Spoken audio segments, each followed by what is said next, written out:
ce sont nos 20 ans que nous célébrons.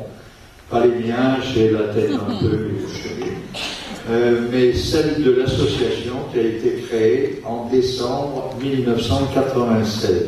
Un très grand merci à Vincent Maurice pour la salle, à notre député Jean-Michel Couve qui nous fait l'honneur de venir à ce colloque. Je voudrais saluer aussi Madame Léka Berger, qui est conseillère départementale, avant du conseil général, qui nous fait le plaisir d'être avec nous. Madame Fournier-Néry, première adjointe du plan de la Tour.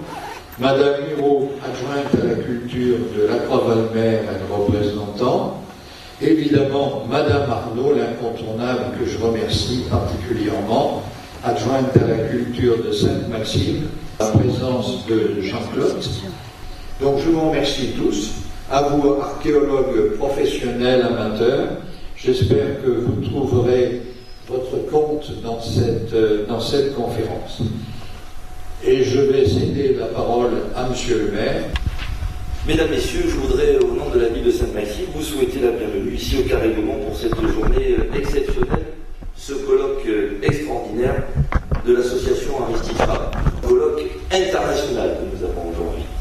Alors, joyeux anniversaire à cette association qui a donc 20 ans et qui a pris naissance, si vous faites le calcul, en 96. Alors, connaître et faire connaître le patrimoine et le protéger, c'est l'objet de l'association Aristide Fabre. En pleine actualité sur le débat de l'identité française, son histoire, sa culture, il y a une chose qu'on ne peut pas contester, c'est ce que vous avez trouvé dans le sol au fur et à mesure de vos recherches, qui est le témoignage de cette histoire et de notre territoire et notre France. Les plus significatifs d'entre eux, s'il pouvait y en avoir, bien sûr, le vieux Saint-Maxime sur la colline du Meunier, à l'origine 3000 ans, le vivier romain du 1er siècle après Jésus-Christ au Sarbino, la villa romaine près de l'ancienne poste, une cave romaine au domaine des Bocasses, célèbre vin de Sainte-Maxime et du pain de la Tour, je le précise, Christian. Merci. Et bien d'autres encore. En tout cas, je voudrais remercier André pour son implication dans cette association. Tous ceux qui sont autour de lui aujourd'hui, comme hier, on a parlé de M. Courtin qui va sans doute faire un exposé dans quelques secondes, et j'avais plaisir tout à l'heure à admirer son projecteur à diapositive, parce qu'il ne faut quand même pas oublier qu'entre l'âge de pierre et le numérique ultra sophistiqué d'aujourd'hui, il y a eu des diapositives avec des projecteurs adaptés. On avait tendance à l'oublier, hein. Et M. Courtin m'a dit, moi, je reste avec mes diapositives. Alors, vous excuserez la projection un peu difficile. On est équipé, mais M. Courtin tient à ses diapositives et je le comprends. Voilà. En tout cas, André, merci. Je ne vais pas être plus long. Les gens sont venus écouter des spécialistes. Merci à tous pour votre présence. Et je vous souhaite encore un joyeux anniversaire, un excellent colloque. Et nous, on se retrouve bientôt dans les différentes manifestations, bien sûr. En fait. Je me permets de faire. Voilà.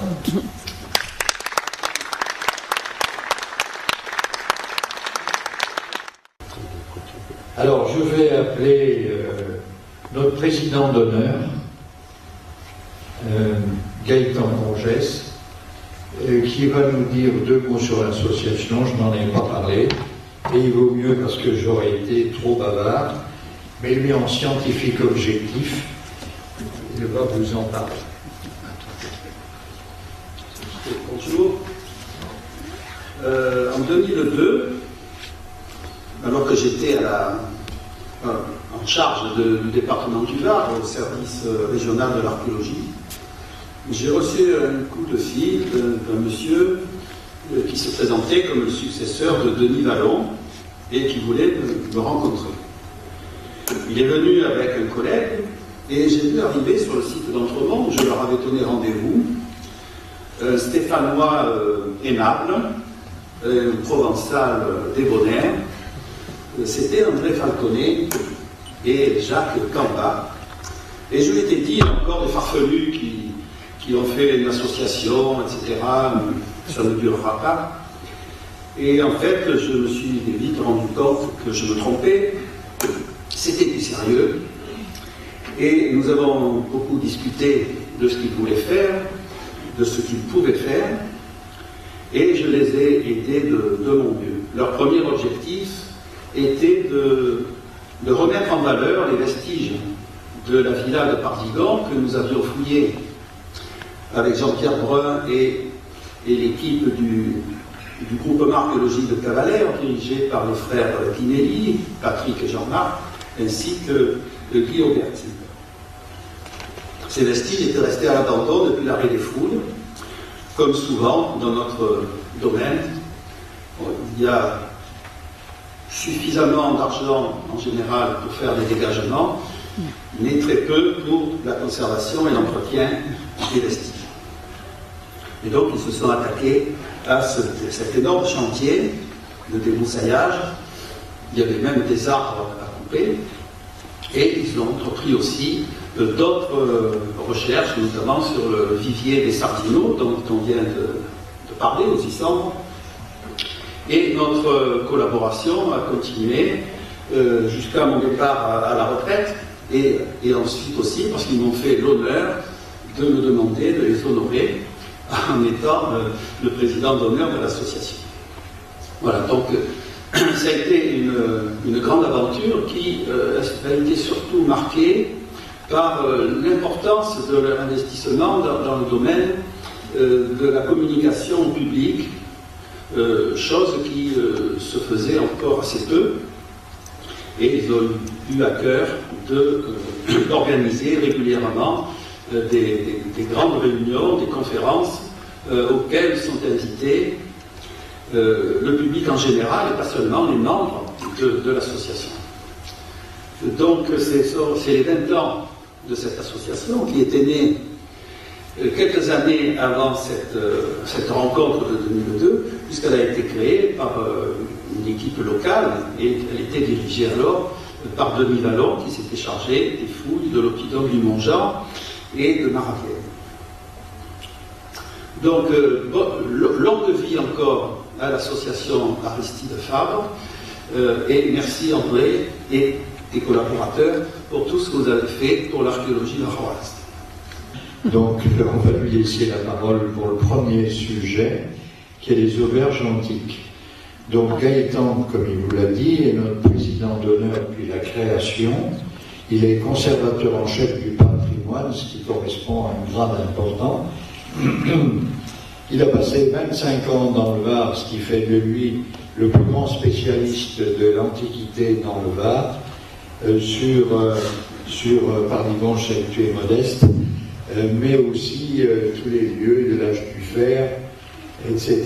Il a été en épaulement des recherches, et comme il est très modeste, il affiche à peine son nom pour aider les uns et les autres, les bénévoles.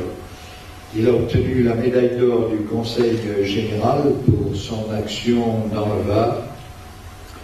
Et il a publié des articles sur Forum Bocconi, qui est un site romain situé au Canet des Morts, à Entremont, des oppidats de l'âge du fer comme Ventubière, Le Mont-Jean et Maravieille, bien sûr Pardigon dont je parlais. Il est préhistorien de formation, mais l'essentiel de son activité s'est porté sur l'âge du fer, par l'abondance des sites que nous avions ici, période romaine.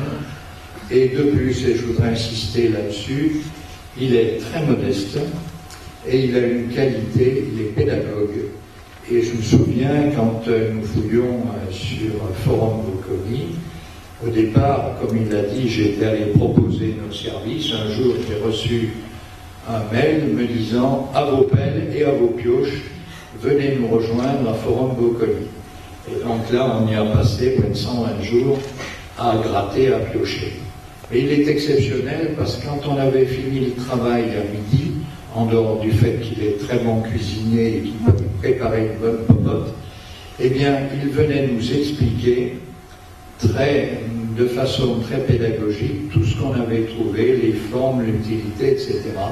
Je dirais ce qui est rarissime dans ce monde de l'archéologie, parfois, il faut le dire, un peu fermé. Donc je vais te laisser parler, Gaëtan, sur un sujet qui nous intéresse et qui est inédit, qui s'appelle les auberges antiques. Merci à toi. Oui, à partir d'une fouille que nous avons pu faire dans la plaine de la Crau, en compagnie de Othello Badan, le découvreur de ces vestiges, et de Jean-Pierre Brun, que tout le monde connaît dans le Var, je me suis intéressé aux auberges antiques, parce que parmi les découvertes que nous avons faites dans la Crau, il y en a une qui se situe sur la commune d'Istres, mais qui s'appelle la Brune d'Arles, et que nous avons interprétée comme étant une auberge. Un petit détail historico-géographique, ce lieu dit la Brune d'Arles est le nom d'une bergerie moderne qui se trouve aujourd'hui sur la commune de Saint-Martin-de-Crau,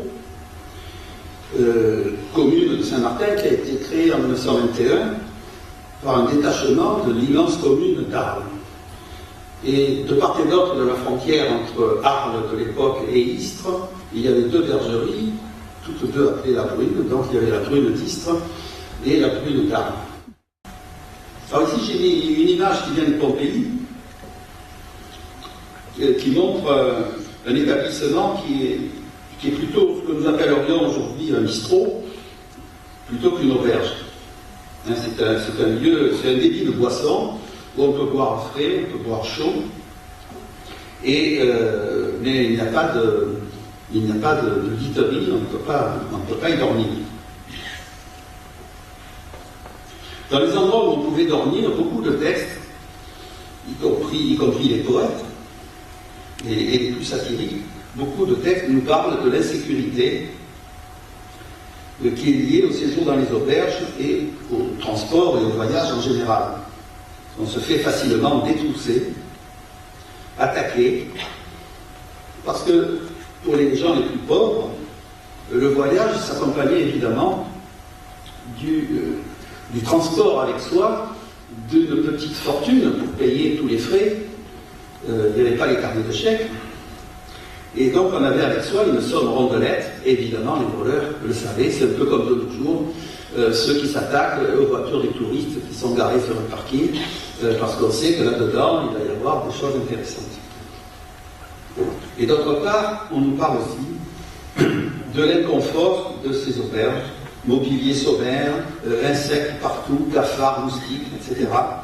On a même un cas où on nous dit que c'est une inscription trouvée à Pompéi, gravée sur le mur d'une auberge, où un client se plaint qu'il n'y avait pas de vase de nuit et que donc il a mouillé son lit. Et Galien, le fameux médecin, parle d'une auberge où on servait une soupe préparée avec de la chair humaine. Alors, archéologiquement, à part les cas exceptionnels de Pompéi et un petit peu d'Ostie, on connaît très peu de monuments que l'on a pu appeler avec certitude auberges ou hôtelleries. J'en ai inventorié quelques-uns en Gaule, mais il n'y en a pas plus d'une dizaine. Voici ici, par exemple, le relais de Revel, qui se trouve dans la Somme, et qui a été en partie fouillé. Alors, ce qui caractérise ces monuments hors des villes ou à l'entrée de petites agglomérations, qui sont des relais sur les routes, c'est toujours la présence d'une grande cour, de remises et de petites pièces le long des murs, de deux murs, qui forment la clôture de cette enceinte. La première, c'est sur la datation. Là, on vient de voir apparemment la fin de l'auberge, mais est-ce qu'on a une idée de sa fondation? Et la deuxième question, j'enchaîne tout de suite. Tout à l'heure, a été évoqué ce qu'on y servait du côté de Rome, du pain et des gâteaux. Vous avez parlé de viande. Est-ce qu'on sait ce qu'on y servait dans ces auberges? Elle semble avoir fonctionné très peu de temps. Le matériel que l'on retrouve est bien homogène. Grosso modo, datable entre 100 et 50, si on devait donner des dizaines. Donc elle aurait duré au maximum 50 ans, et peut-être même beaucoup moins, mais ça c'est très difficile à en être sûr. Les monnaies donnent un spectre beaucoup plus large, mais les plus anciennes sont les plus usées. Et vous savez que dans l'Antiquité, les monnaies pouvaient servir plusieurs dizaines d'années, même plusieurs siècles, avant d'être vraiment abandonnées. Elles avaient leur valeur de poids du métal, était la valeur principale. Donc ce n'est pas une valeur faciale, comme on dit pour les billets, c'est une vraie valeur métallique. Voilà, donc pour la datation, une existence très brève. Pour la nourriture, on manque un peu de détails, hein, bien sûr. Pour notre auberge, évidemment, on ne retrouve que les restes osseux, mais il devait bien y avoir des nourritures végétales, des soupes et des légumes. Évidemment, les archéologues n'en retrouvent pas trace. On a pour l'Italie des choses un peu plus précises parce qu'on a des textes, on a quelques mentions qui montrent que c'était quand même des nourritures assez ordinaires que l'on servait dans ces établissements. Il y avait du vin. Comment? Il y avait du vin. Du vin, oui, vous avez vu des quantités d'amphores. Oui. De l'huile. Non, celles-là sont des amphores à vin. Et principalement, tous les textes que nous avons parlent souvent du vin trafiqué que les aubergistes servaient, c'est-à-dire qu'ils ajoutaient de l'eau. Parfois, c'était presque du vinaigre, parce que, comme vous le savez, le vin est un état miraculeux entre le jus de raisin et le vinaigre. Oui. Est-ce qu'on a identifié dans le Var des auberges? Je pense par exemple à Forum Vocoli, où on a trouvé dans une salle beaucoup de pièces qui l'ont fait interpréter comme un possible lupanar, mais c'est peut-être une interprétation fantaisiste. Est-ce qu'il pouvait y avoir une auberge? Il y en avait sûrement au Forum Vocoli. Oui, sûrement qu'il y en avait, parce que c'était une étape sur la voie aurélienne. Mais le secteur qu'on a fouillé ne permet pas d'être affirmatif. On avait fait cette hypothèse. Monsieur Pasqualini, qui nous fait l'honneur d'être avec nous et qui s'occupe du musée de Fréjus, entre autres. Donc j'ai vu que le sujet passionnait Gaëtan. Il faut dire qu'il est allé beaucoup plus loin que ce qu'on savait jusqu'à présent. Et je voulais t'en remercier avant qu'on passe à l'intervenant suivant.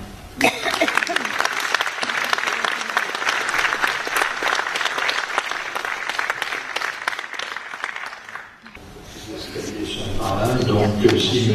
Jean Courtin veut bien venir avec Jacques Gauthier. Comme Jacques, en culotte courte, suivait pas M. Courtin dans ses découvertes locales, je vais lui laisser le soin de présenter M. Courtin. On n'a pas tout à fait plus local que Jacques Courtin, puisqu'il est né à Saint-Tropez en 1936, et même pour le mois de septembre. Donc on vous souhaite un bon anniversaire. Pour quelques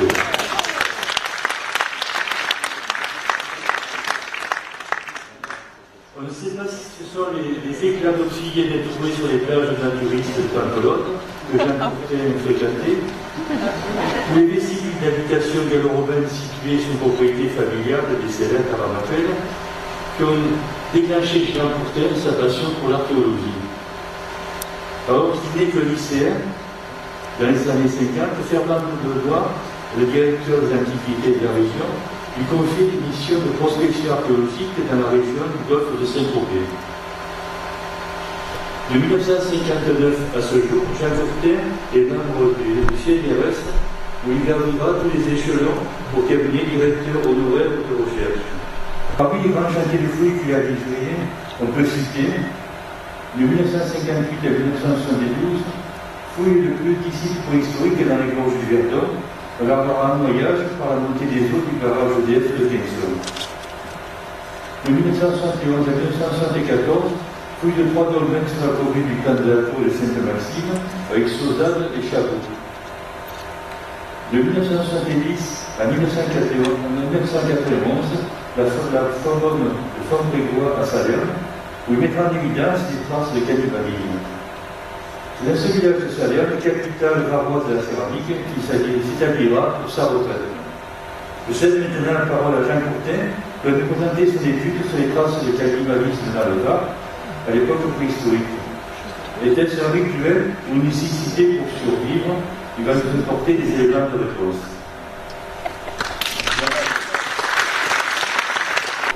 Moi, je vous parlerai de voyages un peu plus anciens dans le temps et dans l'espace aussi. Dans le temps, dans la préhistoire, et dans l'espace, au Nouveau Monde, puisque lorsqu'on évoque le cannibalisme, on fait immédiatement référence aux pratiques anthropophages qui existaient sur tout le continent américain. Ce qu'on ignore souvent, c'est que c'est sur le continent américain, aussi bien le sud que le nord, que la plupart des populations pratiquaient le cannibalisme à l'arrivée des Européens.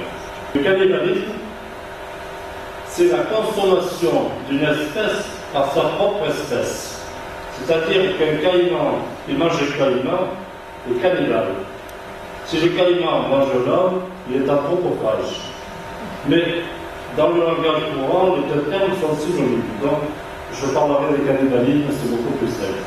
Le cannibalisme, dans la préhistoire, c'est un vieux serpent de mer. Un vieux serpent de mer qui a fait surface au début du XXe siècle, principalement concernant l'homme de Néandertal. À la suite des fouilles de la grotte de Krapina, dans l'ex-Yougoslavie, maintenant en Croatie, Krapina a été occupé par l'homme de Néandertal il y a à peu près 100 000 ans. On a évoqué le cannibalisme, mon collègue et ami de Leneu, à propos de l'homme de Totavel. Dans la cône de l'Arago, tous les restes humains qui ont été découverts sont des os fragmentaires éparpillés au milieu des restes de faune. L'hypothèse du cannibalisme est très plausible. La démonstration la plus précise et indiscutable de pratiques anthropophagiques qu'on ait pu faire revient à mon équipe, je le dis sans modestie, grâce à une découverte que nous avons faite dans le Var, dans la grotte de Salerne, la grotte de Fontbrégois, qui avait été découverte par l'ancien pharmacien de Salerne, entre Caxil, et où j'ai fouillé ensuite pendant 20 ans. Gaëtan Borges, qui a travaillé dans sa jeunesse, il a charrié beaucoup de seaux de pierre et de terre, ce qui a dû le dégoûter à vie de la préhistoire, pourquoi il s'est tourné vers l'Antiquité. Il a peut-être eu raison. Le naufrage. Au XIXe siècle, on a tant de récits de naufrage où les survivants entassés dans une chaloupe ont dérivé pendant des jours et quelquefois des semaines et ont mangé les morts, quelquefois ont tué l'un d'entre eux pour survivre. La chanson « Il était une fois un petit navire », il était un petit navire, c'est où on tire à la porte-paille pour manger le mousse, c'est-à-dire là. Et puis il y a eu des cas récents, un des plus connus, c'est celui de l'équipe de rugby l'Uruguayen, qui s'est craché dans les Andes en 1972. Les survivants s'aperçoivent au bout de quelques jours qu'ils n'ont aucun espoir pour les retrouver. Alors parmi eux, il y a deux médecins, deux jeunes médecins, qui leur disent qu'il n'y a qu'une solution, il faut manger les morts. Alors on a des tas de gravures, qui n'ont pas été faites dans la nature, elles ont été réalisées d'après le récit des voyageurs qui montrent qu'il n'y aura pas cannibales chez les Indiens du Brésil, chez les Caraïbes, etc. Je me bornerai à citer Montaigne. Dans les essais de Montaigne, il consacre un chapitre qu'il appelle les cannibales, le chapitre 31. Je pense qu'il y a plus de barbarie à déchirer par tourment et géhenne un homme vivant, le faire mordre et meurtrir aux chiens et aux pourceaux, comme nous l'avons vu de près chez moi, entre des voisins et concitoyens, sous prétexte de piété et de religion, que de rôtir et manger après qu'il est trépassé. Dans les guerres de religion qui ont ensanglanté la France dans la deuxième moitié du XVIIe siècle, et il s'est passé des choses aussi horribles que les repas cannibales qui s'est passé chez les Tupinambas. Je vous remercie.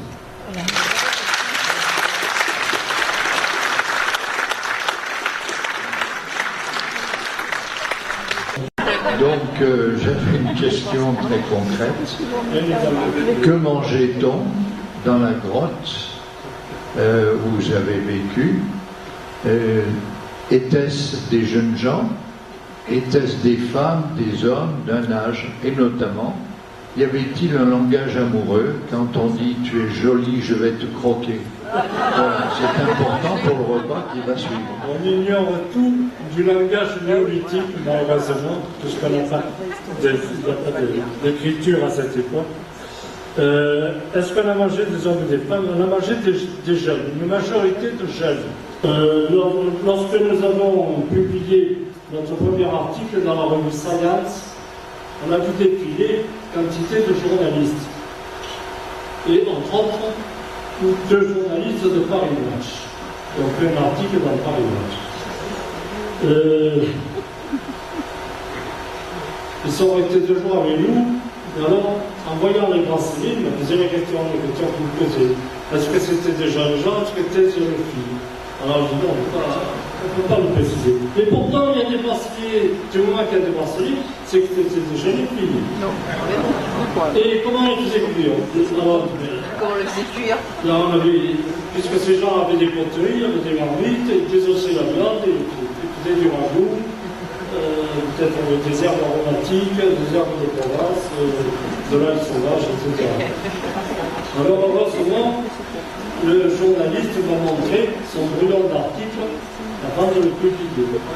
Et ça s'appelait « À Salerne, il y a 6000 ans, il y a 7000 ans, on se délectait du ragoût de jeunes filles aux herbes de Provence. »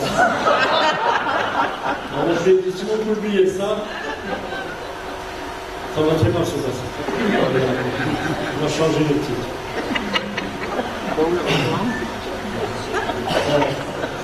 Voilà la petite caméra. Merci beaucoup.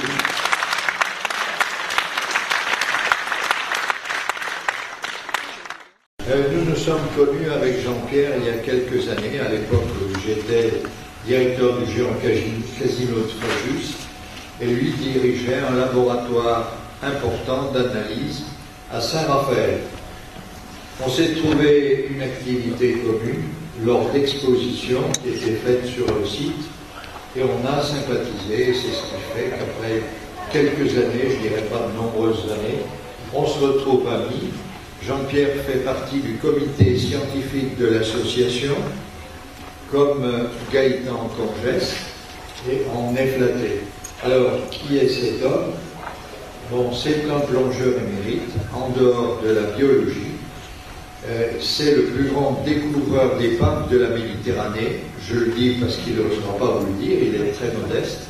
Il plonge à des niveaux très inférieurs à ce qui est autorisé par le DRASM, le département d'archéologie sous-marine et subaquatique.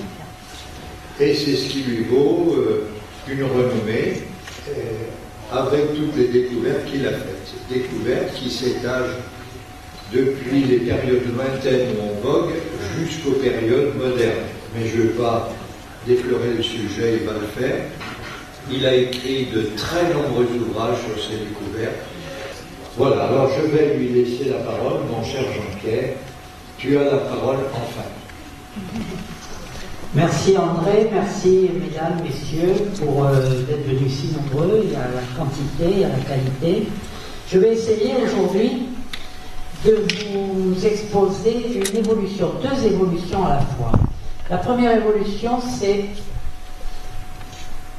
l'archéologie sous-marine en général, depuis le jour où on a trouvé la première épave jusqu'à maintenant. Et par la force des choses, la deuxième évolution, c'est mon cursus, si vous voulez, en tant que plongeur sous-marin, avec des techniques, avec des épaves, avec un monde qui a bien changé depuis 55 ans que j'ai mis mes premières palmes et que j'ai commencé à faire de l'archéologie sous-marine. Alors nous allons passer de l'Antiquité à l'archéologie de la vapeur, technique, de ce qui était mes moyens à l'époque. Alors nous descendons ensemble et nous allons voir un peu en général ce qu'est l'archéologie sous-marine et, comme je vous l'ai dit, en particulier mon cursus. Alors, avant même la plongée autonome, il y a eu la plongée, il y a eu les scaphandres. Et les premières épaves romaines antiques qui ont été découvertes ont été explorées grâce aux scaphandres à casque. En particulier, parmi les premières découvertes, récemment à Bâle, en Suisse, il y a eu une exposition sur l'épave d'Anticythère. Une épave fantastique où il n'y avait que des œuvres d'art en bronze et malheureusement aussi en marbre, et le marbre ne tient pas sous l'eau. Le marbre est mangé par les litophages. Enfin, l'épave d'Anticythère, c'était un des jalons de l'archéologie sous-marine. Au large très au large de la Tunisie, l'épave de Madiane. Monsieur Merlin, Alfred Merlin, qui était responsable d'archéologie en Tunisie, se voit proposer par des scaphandriers, des pêcheurs d'éponges à scaphandres, l'emplacement d'une épave et justement entame pendant plusieurs années une fouille qui va amener à remplir le musée du Bardo à Tunis. En plusieurs années, l'épave du Grand Tombouctou va être exploitée avec l'aide de la Calypso, ce bateau, ce navire mythique que venait juste d'acquérir, d'utiliser Jacques-Yves Cousteau, et à côté de la Calypso, l'Espadon, petit bateau de l'Office français de la recherche sous-marine. Quand même une parenthèse, la première épave qui ait jamais été déclarée aux Antiquités se trouvait à Saint-Raphaël. Au large de la Chrétienne, c'était l'épave chrétienne A, et elle avait été trouvée dès la fin des années 40. Et puis, nous en sommes quand même assez fiers, à droite, la première fouille exhaustive d'une épave en 1973. Le matériel n'a pas beaucoup changé, mais l'épave, nous avons fait et nous avons publié une fouille complète sur le contenu du bateau et sur le bateau. Et on continue à monter. Alors, le Moyen-Âge, au début, il n'y avait pratiquement aucun commerce. Et puis, vers le XVIe siècle, le réveil commercial de toute la Méditerranée cadre avec l'armement de flotte, à Toulon en particulier, à Villefranche, qui assurait la sécurité des bateaux de commerce. Et aussi avec l'apparition des batteries côtières qui, justement, gardaient les bateaux sous leur protection. Et alors là, il y a un grand essor des importations ligures, c'est-à-dire italiennes, espagnoles. Alors les italiennes, c'est plutôt dans les Alpes-Maritimes, la Côte d'Azur. Les espagnols, c'est plutôt dans le Languedoc, on pourrait s'en douter. Donc 16e siècle, départ d'un commerce de poterie qu'on a retrouvé ici au Cap-Lardier par exemple. Au Cap-Lardier, on a une magnifique épave qu'on appelle l'épave des Ardoises. Il y avait des poteries et il y avait des ardoises. C'était un transport de matériel, si vous voulez. Et toutes ces pièces proviennent d'épaves de notre région. On nous dit, mais ça ne sert à rien, il y a des récits, il y a des plans. Non, il n'y a pas de plan. Par exemple, pour celui-ci, le chantier naval a disparu il y a fort longtemps et n'a laissé aucun plan et on ne savait pas comment marchait cette machine à vapeur, qui est assez rare d'ailleurs, machine à vapeur alternative d'un type qui n'a pas fait souche. À cette époque, il y avait 3 chantiers navals qui faisaient des bateaux en fer, à moteur, à vapeur. Il y avait 7 dans l'Hérault. Il y avait la Ciotat. La Ciotat a pu se maintenir grâce aux messagers maritimes. Et il y avait la Seine qui a pu se maintenir grâce à la proximité de la Marine nationale. Voilà, je crois vous avoir expliqué ce qu'est maintenant l'avenir, l'archéologie de la vapeur, notre archéologie. Remarquez le matériel. Là, c'est l'avenir, le recycleur, et moi, ben, les vieux machins. Je vous remercie.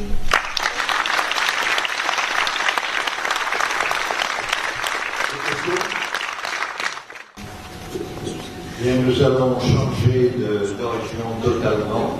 Nous allons en Égypte avec Madame Naël Leborgne, je prononce mal votre prénom. Gwenaël. Voilà, Madame Leborgne est diplômée de l'école du Louvre. Elle a fait une maîtrise d'égyptologie à la Sorbonne. Elle donne, pour ceux que ça intéresse, des cours à la médiathèque d'hier, notamment sur les hiéroglyphes. On en a parlé un peu pour essayer de faire un point dans le golfe de Saint-Tropez. C'est à l'étude également des cours sur l'histoire égyptienne antique. Elle est conférencière. Nous avons bénéficié déjà régulièrement de sa compétence et on va l'entendre aujourd'hui sur un travail qu'elle effectue 3 mois par an en Égypte. Elle fouille, quelle chance, c'est le rêve de beaucoup d'entre nous, sur des sites égyptiens. Donc je lui laisse la parole.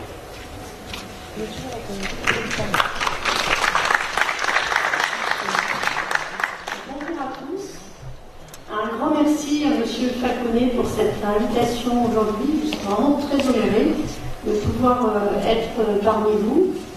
Je vais rectifier un tout petit peu, je ne fouille pas 3 mois, mais 1 mois par an. C'est déjà beaucoup en Égypte.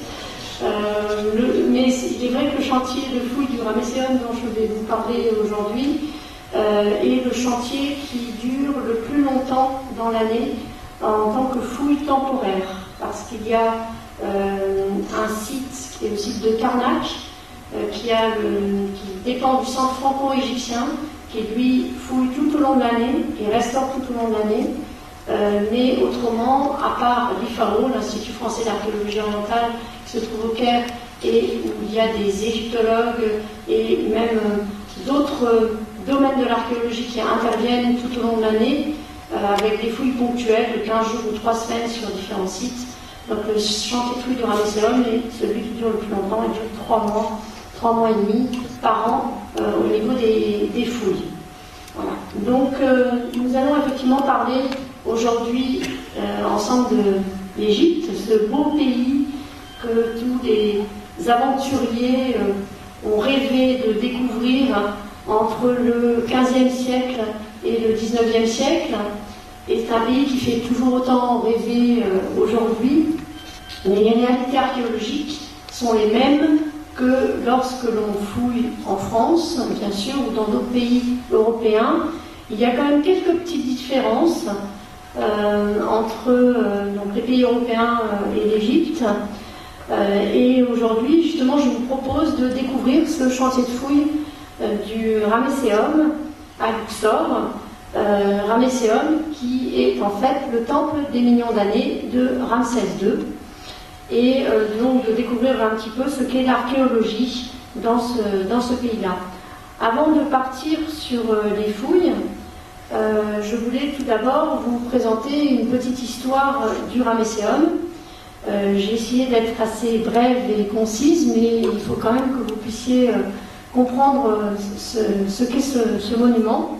On a d'Amenophi III, Amenophi IV, j'aime pas trop dire Amenophi parce que c'est une erreur, mais bon, donc Amenhotep III, Amenhotep IV, qui est devenu Akhenaton, et donc ces pharaons ont régné avant Toutankhamon, le célèbre Toutankhamon, donc à la 18e dynastie, Ramsès II n'arrivant qu'après, et donc il a démonté, on le sait aujourd'hui par rapport à ce qui a été trouvé en pavement, il a démonté un temple de l'époque d'Hatshepsut, qui a vécu donc avant Amenhotep II et Thoutmôsis IV. Donc il a démonté ce temple pour y implanter son propre temple des millions d'années, mais il a respecté donc les deux temples qui étaient autour. Il a respecté également ce monument-ci, qui est la chapelle d'Ouadjmès, un prince de Thoutmôsis Ier, donc un des frères vraisemblablement d'Hatshepsut, qui était déjà sacré à l'époque de toutes nos histoires et donc qu'il a respecté. Je vous remercie.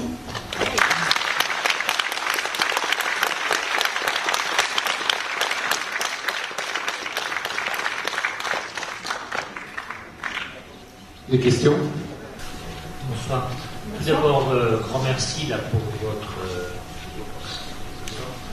ce que je trouve intéressant dans votre démarche et avec tous ces gens qui ont travaillé depuis Champollion, mais sûrement bien avant, vous avez cité le premier paléontologue ou archéologue, c'est ça.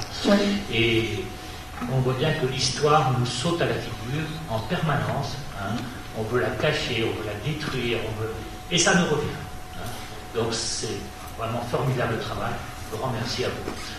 Donc je souhaite simplement que vous poursuivez ce travail, évidemment. Oui, on espère aussi. Eh bien, merci de votre prestation.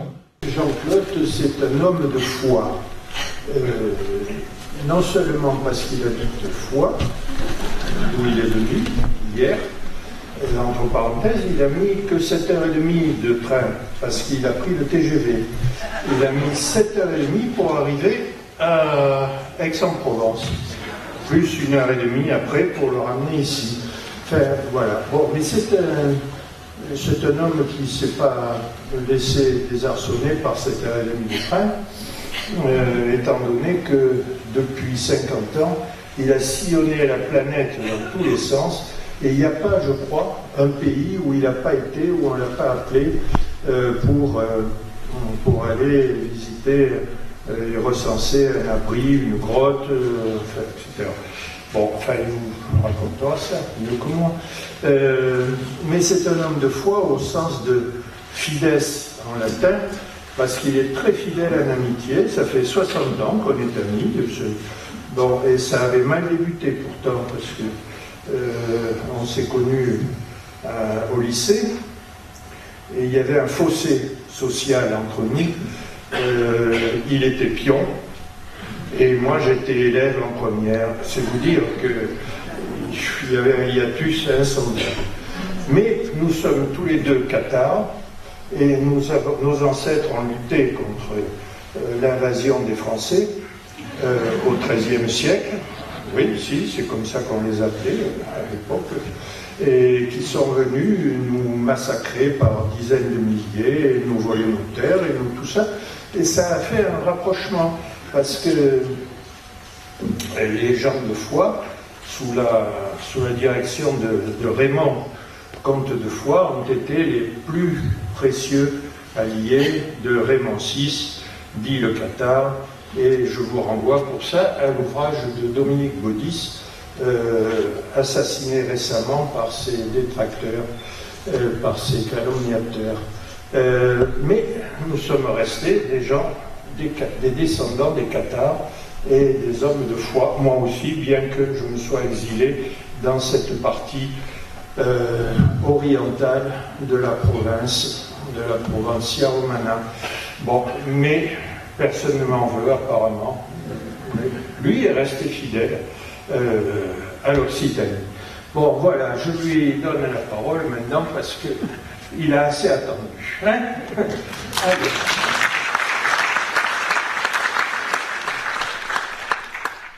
Je te remercie pour cette présentation originale. Et je voudrais dire que je suis heureux d'être parmi vous, d'avoir été invité à venir ici à Sainte-Maxime. Je te remercie pour cette présentation originale. Et je voudrais dire que je suis heureux d'être parmi vous, d'avoir été invité à venir ici à Sainte-Maxime, vous donner cette conférence. Et je vais vous parler donc des origines de l'art et en particulier de la grotte Chauvet-Pont d'Arc. Mais avant de parler des origines, il faut parler de l'apparition. On parle des origines, il faut parler de l'apparition de l'art. Donc là, on remonte beaucoup plus loin que ce que nous avons vu jusqu'à présent. Et bien que mon ami Jean Courtin parlait d'un art relativement ancien, enfin, le néolithique, c'est très très très récent par rapport aux périodes dont je vais vous entretenir. Alors, avant l'apparition de l'art, il y a une nécessité. Cette nécessité, c'est ce qu'on appelle la spiritualité dans l'humanité. Je dis bien la spiritualité dans l'humanité parce que les animaux ne partagent pas cette caractéristique que nous avons.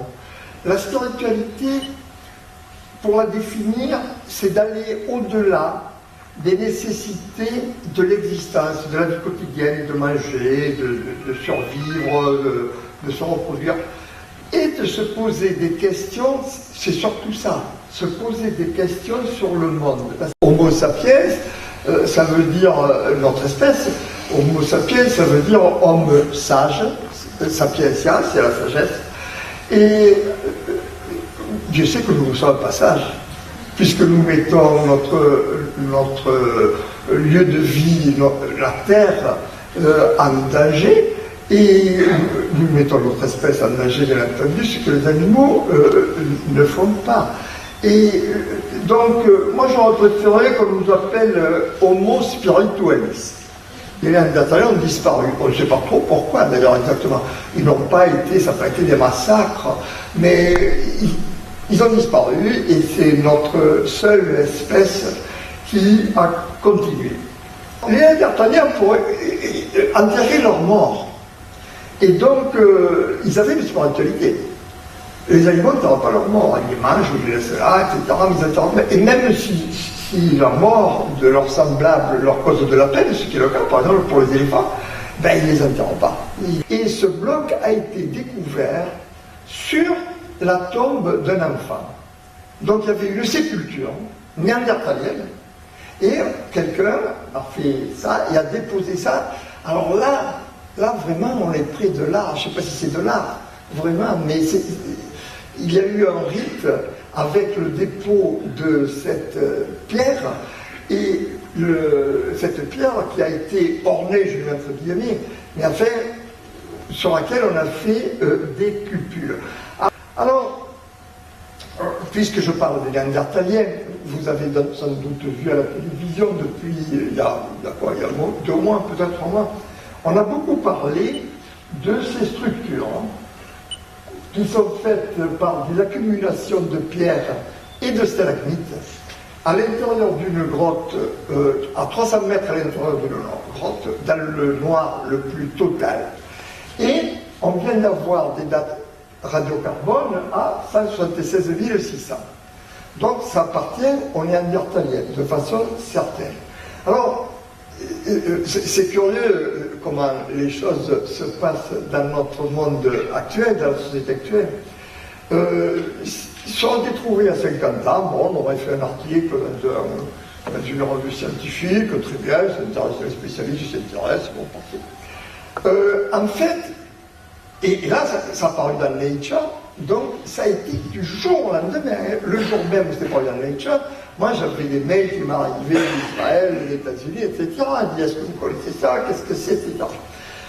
La Roche-Cotard, et c'est un bloc, vous voyez, de silex, qui était troué naturellement, et qui a été un peu aménagé. Alors on dirait vraiment une tête humaine, hein, qui a été vraiment aménagé, et à l'intérieur, on a planté un os, à l'époque. Là, on se rapproche beaucoup de l'art. Alors, est-ce que c'est une tête humaine ou est-ce que c'est nous qui voyons une tête humaine et les Néandertaliens voyaient tout à fait autre chose?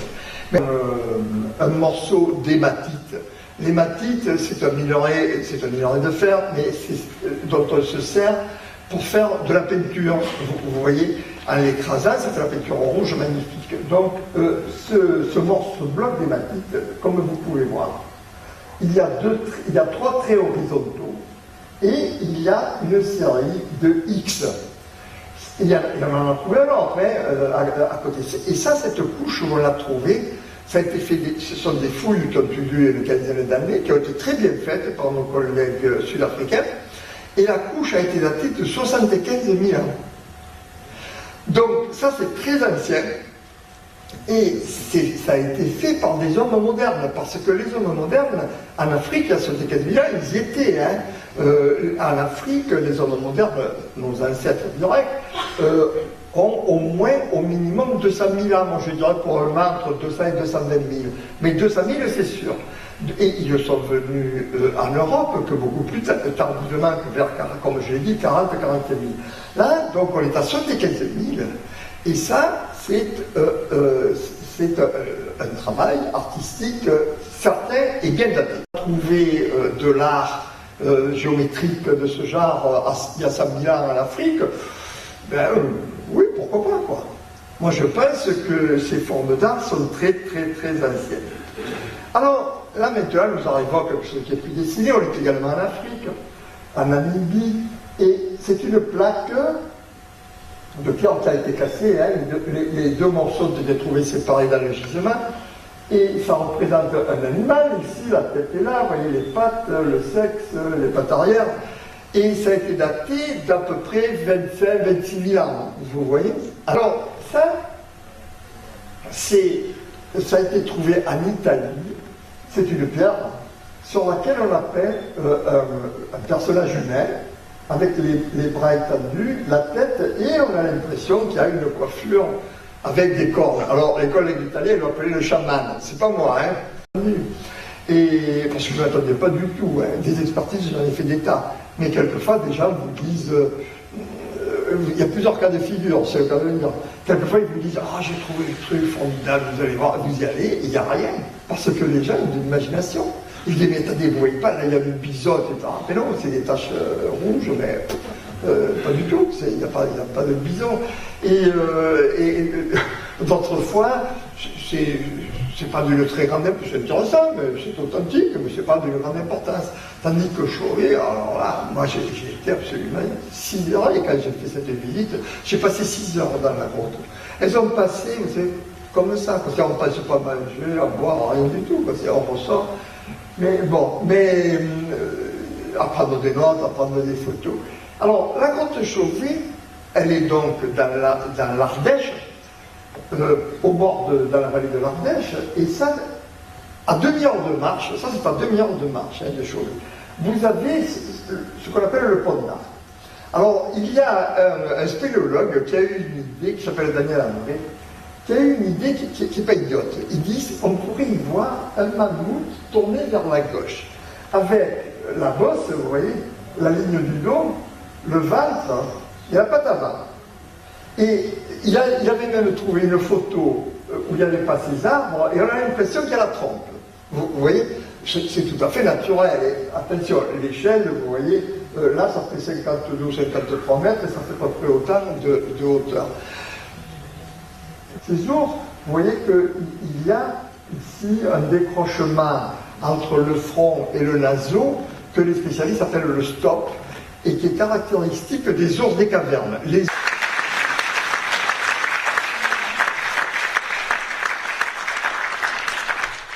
Votre thèse favorite, c'est que le sens de tout cela, c'est le chamanisme. Or, récemment, on a vu quelques reportages, gens qui s'intéressaient à la question et qui disent non, c'est une mise en scène, c'est un spectacle qui est monté, genre cinéma à l'heure actuelle ou genre théâtre. Donc, quelle est votre opinion à ce sujet? Alors, ça y est, là, il y a deux questions différentes. Ça, c'est le premier point. Le second point, c'est qu'il y a des endroits où c'est rigoureusement impossible. Impossible physiquement. C'est-à-dire que, je peux vous citer un bon nombre de grottes, où ils ont fait des dessins dans des petits creux, dans des petits coins, où seule une personne peut aller, et où c'est impossible de faire ce type de projection. Et ces dessins, ils sont aussi excellents. Bon, pourquoi ici, vous voyez ce que je veux dire? Si j'étais capable de faire des dessins excellents, avec toutes les proportions et tout, dans un petit creux où il n'y a qu'une personne qui peut y aller, où la méthode indiquée est rigoureusement impossible, pourquoi voulez-vous qu'ils se servent d'une projection? À mon avis, c'est le type de la fausse bonne idée. Impossible physiquement. C'est-à-dire que, je peux vous citer un bon nombre de grottes, où ils ont fait des dessins dans des petits creux, dans des petits coins, où seule une personne peut aller, et où c'est impossible de faire ce type de projection. Et ces dessins, ils sont aussi excellents. Bon, pourquoi ici, vous voyez ce que je veux dire? Si j'étais capable de faire des dessins excellents, avec toutes les proportions et tout, dans un petit creux où il n'y a qu'une personne qui peut y aller, où la méthode indiquée est rigoureusement impossible, pourquoi voulez-vous qu'ils se servent d'une projection? À mon avis, c'est le type de la fausse bonne idée. Parce que le chamanisme, contrairement, disons, au christianisme, à l'islam, au bouddhisme, ce n'est pas du tout une religion qui est née à un endroit, à partir d'un prophète ou de Dieu, bon, et qui ensuite s'est répandu dans le monde. C'est pas ça du tout. Le chamanisme, ça correspond à des façons de penser propres à toute l'humanité, et donc c'est né sous des formes un peu diverses, mais qui ont pas mal de choses en commun, dans le monde entier. Donc vous avez du chamanisme en Europe, il y en a encore, dans l'extrême nord de l'Europe, en Scandinavie. Il y en a en Asie, il y en a dans pas mal d'endroits. Ce qui m'ont dit, certains, c'est... Alors, ils représentaient leur mythe. Voilà. L'explication, ils représentaient leur mythe. Mais bien sûr, qu'est-ce qu'ils représentent d'autres? Dire qu'ils représentaient leur mythe, c'est une évidence. C'est comme qui dire, ils respiraient ou ils se reproduisaient. Bien sûr. Parce que si vous faites des dessins dans un cadre comme une grotte très profonde où les gens n'habitent pas, qu'est-ce que vous voulez représenter autre que les mythes? Dans une église, qu'est-ce qu'on représente? On représente les mythes. On remet en cause les travaux de Leroi-Gourhan. Je dirais oui et non. C'est-à-dire que les travaux... Moi, je suis un grand admirateur de Leroi-Gourhan. Je l'ai très bien connu. Je connaissais bien Leroi-Gourhan. Je n'ai pas été son élève, mais je l'ai très bien connu en tant que jeune collègue. Il est venu chez moi. Moi, je suis allé chez lui, j'ai mangé chez lui, etc. Je le connaissais bien, et c'était un très grand maître, donc j'ai eu toujours une grande admiration pour lui. Et alors, Leroi-Gourhan, il avait, je sais pas, une trentaine d'années de plus que moi, et il y a des découvertes qui se font, vous voyez, entre-temps. Moi, je ne sais pas si Leroi-Gourhan, il n'aurait pas changé d'avis. Et c'est vraiment, c'est un accouplement. Alors, je me rappelle très bien que quand je l'ai trouvé, c'était en, plus 81, vous voyez, chacun c'était 6 ans avant qu'il meure. Et j'étais allé le voir, et je lui ai dit, monsieur, voilà, qu'est-ce que vous en pensez? Alors il m'a regardé, et il m'a dit, textuellement, il m'a dit ça. J'ai écrit dans mes livres qu'il n'y avait pas d'accouplement, mais maintenant il y en a un. Si je l'avais montré à un de ses élèves, ça n'aurait peut-être pas été pareil. Vous voyez? Il m'aurait dit, mais non, il faut de la lutte gréco-romaine. Si je l'avais montré à un de ses élèves, ça n'aurait peut-être pas été pareil. Vous voyez? Il m'aurait dit, mais non, il faut de la lutte gréco-romaine. Vous voyez? Dans toutes ces grottes magnifiques qu'on vous montre, avec toutes ces photos et ces dessins superbes, il y a une question qui me trouble, en ce sens que je voudrais savoir si ces gens qui ont dessiné ces dessins, qui ont tracé ces traits, ont appris quelque part, avant. Ah, c'est sûr. Parce que pas possible autrement. Dessiner le dos d'un bison d'une façon si parfaite, ou les cornes d'un rhinocéros d'une façon si logarithmique, c'est incroyable. Non, mais vous avez tout à fait raison.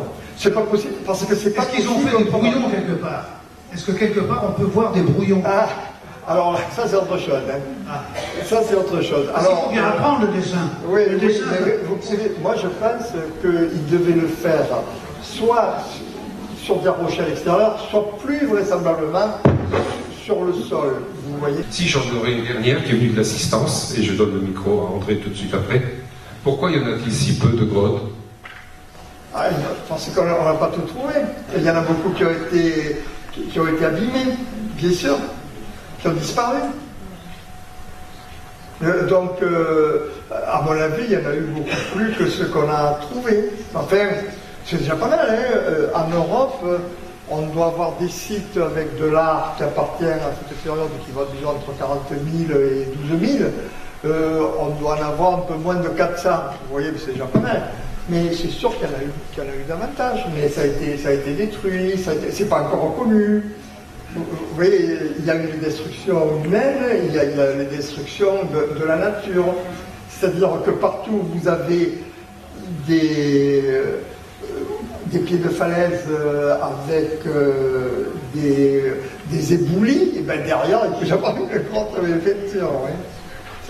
Ils s'en trouveront d'autres, hein, ça c'est sûr. Voilà. Très bien, écoutez, on vous remercie.